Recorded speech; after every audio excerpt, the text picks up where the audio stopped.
牛丼の源流は牛鍋。150年くらいの歴史があり、明治時代に牛飯と呼ばれた日本の食べ物です。1973年に吉野家が牛丼チェーン店を展開して世界的に有名になりました。私も外食で安く美味しいものといえば牛丼とどれだけ重宝したか。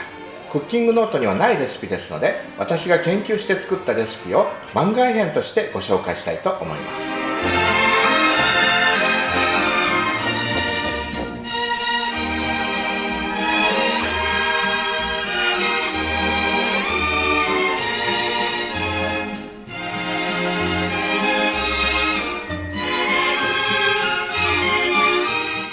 今日は海外でも有名な日本の牛丼を作っていきたいと思います。ここで私の作る牛丼の秘密を教えます。牛肉はなるべく薄切りにしてください。肉屋で焼いてくれれば良いですが、南米は薄切り肉を使う習慣がないので難しいでしょう。私は韓国系の食材店でこの薄切り肉を入手しています。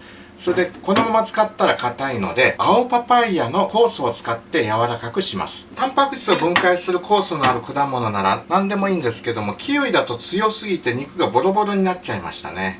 実験して。つける時間を短くすればいいんでしょうけども。で、今日はつけないで、これを一緒にコトコト煮込んで使います。煮込んだと捨てても構わないですけど、一緒にそのまま食べちゃっても全然問題ありません。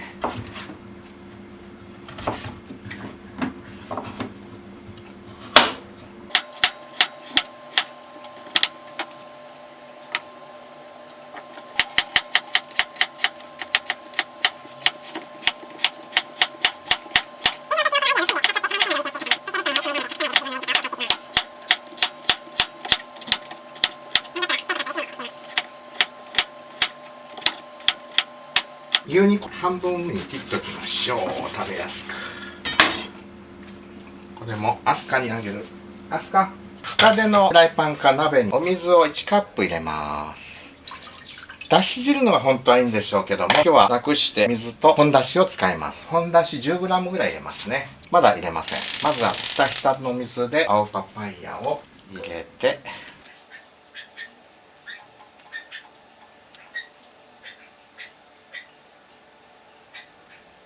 青パパイヤを入れて、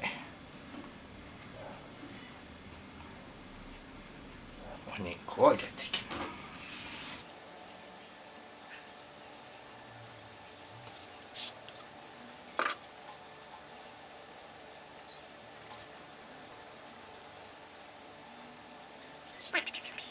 す。いつも目分量でやってるのですいません。分量は途中で足ししながら調整していきます。で、後でレシピにまとめたいと思いますね。はい、これでお肉全部入りました。残りの青パパイヤも全部入れちゃいます。もう1カップ入れます。こんなもんですね。2カップ入りました。レシピを分量確立するっていうのは本当難しいですね。得意料理はもう感覚で作っちゃいますから、かえってその方が美味しくできるんですけど、分量を決めるために少しずつ今日は測って足しながら、自分がどれぐらいの分量を使ってたのかを見極めていきたいと思います。で、沸いてきたら火を弱めます。それでは蓋をして少しだけ隙間を作ってずらすような感じですね。30分このまま煮込みます。はい、あと10分で30分経ちますけど、一回ひっくり返しますね。上下逆転させておきます。だいぶ柔らかいですね。もうこんなもんでいいかもしれない。あとちょっともう少し煮込みます。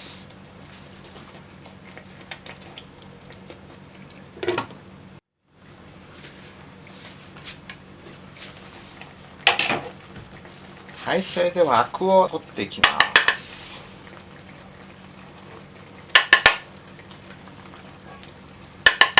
30分必要ないですね、これね。20分ぐらいで柔らかくなりました。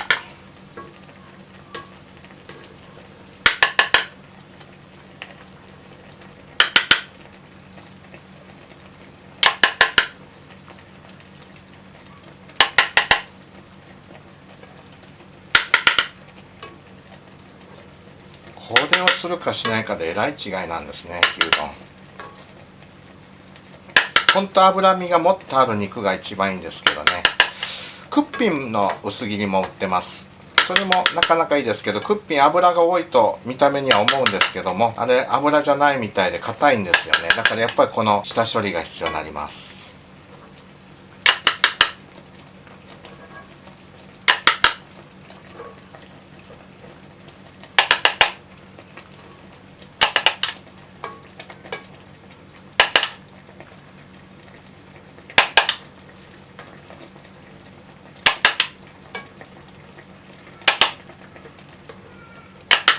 アクを取りましたら味付けをしていきます。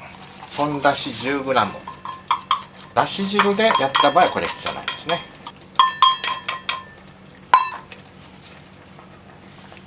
でお酒を大さじ4杯、醤油を大さじ4杯、お砂糖を 60g、 これでちょっと様子見ます。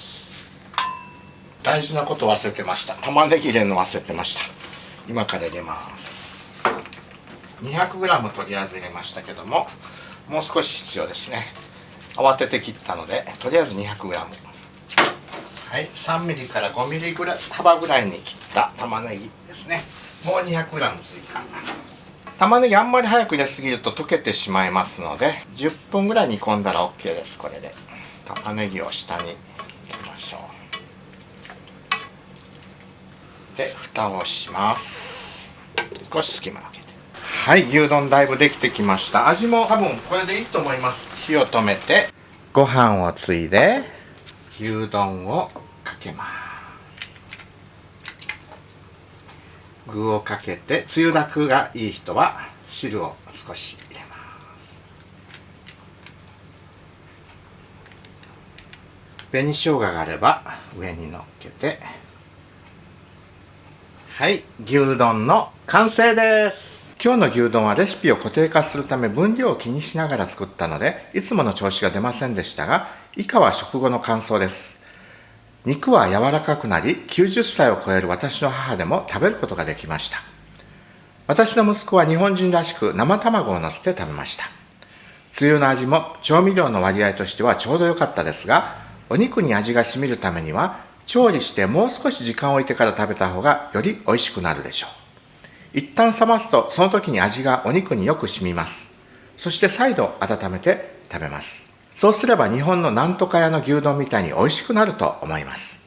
またはつゆだくがお好きな人は全体に汁、調味料、割合はそのまま分量をもう少し増やしてお作りください。美味しい牛丼をご家庭で。では、nos vemos。チャウチャウ。